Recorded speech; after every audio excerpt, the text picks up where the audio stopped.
بسم اللہ الرحمن الرحیم رب اشرح لی صدری ویسر لی امری واحلل عقدۃ من لسانی یفقہوا قولی۔ السلام علیکم ڈیئر اسٹوڈنٹس، آج ہم بات کریں گے یوٹیلیٹیرینزم یعنی افادیت پسندوں کا نظریہ کیا ہے۔ وہ ریاست کے مقاصد کے حوالے سے کیا بات کرتے ہیں، ریاست کے اداروں کی کارکردگی کو جانچنے کے لیے کیا لائے عمل طے کرتے ہیں، اس پہ ہم آج بات کریں گے۔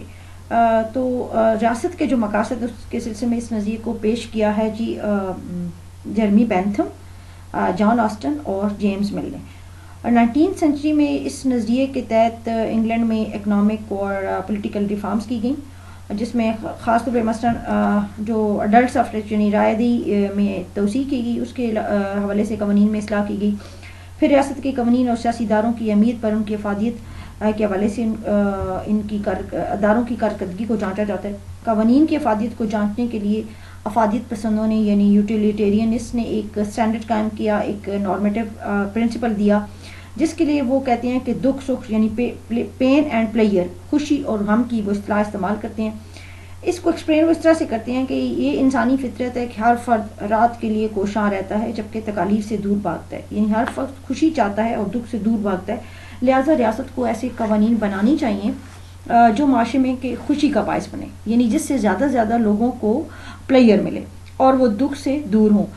ہر نئے قانون کی افادیت کو پرکھنے کے لیے یہ بات ملحوظ خاطر رکھی جائے گی کہ اس کے نفاذ سے کتنے لوگوں کو مشکلات پیش آئیں اور کتنے افراد کے لیے یہ قانون فائدہ مند ثابت ہوا۔ یعنی یہ انہوں نے پیرامیٹر رکھا ہے پین اینڈ پلیئر کا، یعنی خوشی اور غم کا۔ اس حوالے سے ہی وہ قانون کی افادیت کو جانچیں گے، اس حوالے سے ہی وہ حکومت اور مختلف اداروں کی کارکردگی کو جانچیں گے۔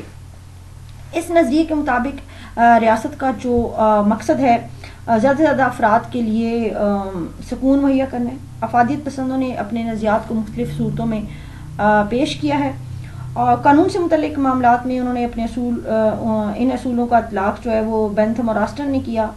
پولیٹیکل تھیریز میں اس کی جو جھلک ہے وہ ہمیں اسٹوارٹ مل کی تحریروں میں نظر آتی ہے۔ معاشی حوالے سے اگر ہم دیکھیں تو اس نظریے نے انفرادیت پسندی یعنی عدم مداخلت لیسز فیئر کا روپ ڈال لیا، اور ریکارڈو اور ایڈم اسمتھ نے اس کا معاشی پہلو اجاگر کیا۔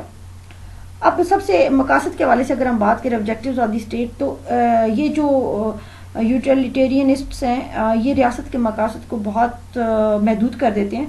ایک ایسا نظریہ جو سیاسی اداروں کی اہمیت کو محض افادیت کے اصولوں کی روشنی میں جانچے، وہ کبھی بھی زیادہ افیکٹو نہیں ہو سکتا، وہ سیاسی اداروں کی اہمیت اور بالادستی کو بری طرح متاثر کرتا ہے۔ ان کے نزدیک یعنی مثالیت پسندوں کے برعکس یہ جو ہیں یوٹیلیٹیرینسٹ یعنی افادیت پسندوں کے ماننے والے، یہ ریاست کی مطمئنیت کو ختم کرنے کے لیے ایکسٹریم لیول پہ چلے جاتے ہیں۔ ایڈم اسمتھ کہتے ہیں کہ ریاست کے صرف 3 آبجیکٹیوز ہیں۔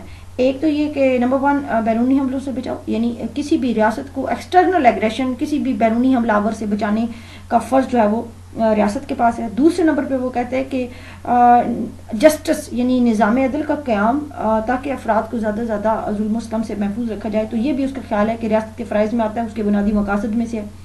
اور تھرڈ وہ کہتے ہیں کہ مفاد عامہ کے جو ادارے ہیں ان کا قیام، تو یہ وہ کہتے ہیں کہ 3 بنیادی مقاصد ہیں جو ریاست کے دائرے کار میں آتے ہیں۔ ہربرٹ اسپینسر بھی کہتے ہیں کہ ریاست کا مقصد جو ہے وہ صرف اور صرف to provide and maintain law and order situation in the country, اور باقی جو تمام معاملات ہیں وہ فرد کے دائرہ اختیار میں ہیں اور ان کے معاملے میں فرد آزاد ہے۔ اب اس پہ اگر ہم ڈسکشن کریں تو آپ کو یہ چیز نظر آتی ہے کہ ویسے تو ایک کافی ہیلپ فل اور کافی ایک فروٹفل نظریہ ہے جس کی افادیت سے آپ انکار نہیں کر سکتے۔ اس کو پیش کرنے والوں نے اس بات کی بھی نشاندہی کہ فرد ریاست کے لیے نہیں بلکہ ریاست فرد کی فلاح کے لیے قائم ہے، اور یہ کہ عرفہ زندگی کا قیام ہی ریاست کا مقصد ہے جو اس کے اختیارات کے لیے وجہ جواز ہے۔ دوسرا، اس نظریے سے یہ بات بھی واضح ہوتی ہے کہ قوانین کی اطاعت جبر کی بنا پر نہیں ہوتی، بلکہ اس وجہ سے لوگ قانون کی پابندی کرتے ہیں کہ اس میں لوگوں کے لیے بھلائی کا پہلو ہوتا ہے۔ یعنی ان کا یہ خیال ہے کہ لوگ قوانین کی اطاعت اس لیے نہیں کرتے کہ وہ ان پر بائی فورس اپلائی ہوتے ہیں، بلکہ اس لیے کرتے ہیں کہ ان لوگوں کو ان قوانین کے اندر اپنی بھلائی، اپنے مفاد نظر آتے، اس لیے وہ ان پہ عمل کرتے ہیں۔ دراصل اسی نظریے کے ارتکاز سے ہی ماڈرن ویلفیئر اسٹیٹ کا کانسیپٹ ہمارے سامنے آتا ہے۔ اب نو ڈاؤٹ یہ کچھ میرٹس ہیں، لیکن اس کے باوجود ہم یہ نظریہ جو ہے وہ ریئلسٹک نہیں ہے، پولیٹیکل میٹرز پہ اگر آپ غور کریں تو میتھمیٹکس کے اصول اپلائی نہیں ہو سکتے، کیونکہ جو ان ہیومن ایموشنز ہیں، فیلنگز ہیں، ان کو ناپنے کے لیے کوئی میئرمنٹ نہیں ہے، کوئی ایسا ٹول نہیں ہے، اور نہ ہی کوئی ایسا اسٹینڈرڈ جو ہے وہ پرنسپل ہے۔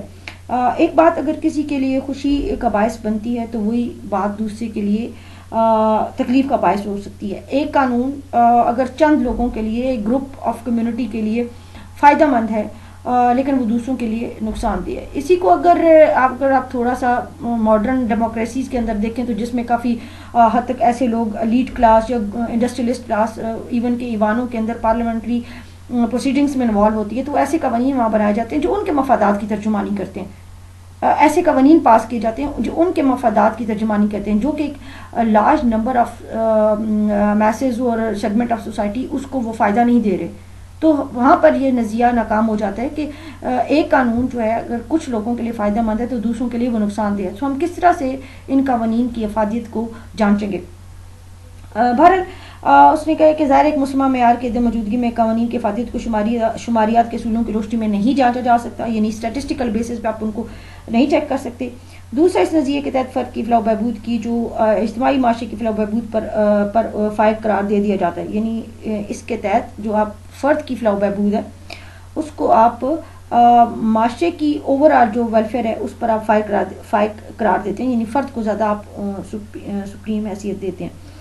ایک فلاحی اور ترقی پذیر معاشرے کے لیے ایک ایسا نقطۂ نظر مضر ثابت ہو سکتا ہے۔ اب یہ تو تھا مختصر سا ایک انٹروڈکشن یوٹیلیٹیرینسٹ کے حوالے سے، آپ اس کو دیکھیں، اسٹڈی کریں، فوکس کریں، اور keep on praying for yourself, for me and Pakistan. Stay blessed, stay safe. اللہ حافظ۔